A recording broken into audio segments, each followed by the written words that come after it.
د سره متحده عربي اماراتو په ویزو سیستم کې ډېر زیات نوي بدلونونه اعلان شول او زیاتې اسانتیاوې پکې راغلې. د بدلونونه په هره برخه کې اعلان شول، که هغه کاري ویزه ده، که هغه ویزټ ویزه ده، که هغه 15 کلنه ویزه ده او یا 10 کلنه ویزه ده. مطلب هره برخه کې نوي بدلونونه اعلان شول او زیاتې اسانتیاوې پکې راغلې.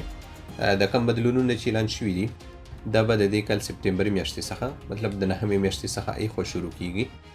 نو ما نن دې باره کې چې څومره پلټنه وکړه، نو ما دا خو وبلله چې زه لږ یو څو ورځې نوره مې انتظار وکړم، ولې تر سپتمبر پورې خورا زیات وخت دی. زه به لږ څه نه څه انتظار وکړم. که چیرې د ویزو برخه کې مکمل معلومات وړاندې شول، که څه هم اوس هم معلومات کافي وړاندې شوي دي، خو بیا هم زما په نظر چې لږ څه نه څه نوره مې انتظار پکار دی تر څو دې برخه کې لا زیات معلومات خپاره شي.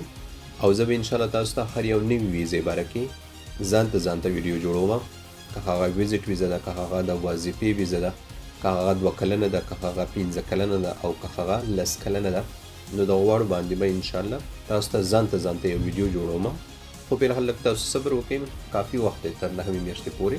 نو دې دوران کې به زه تاسو ته دغه واړه معلومات خپاره کړم. سمه ده، نو تاسو هغې لپاره احمد ټایمز تعقیبوئ. مننه.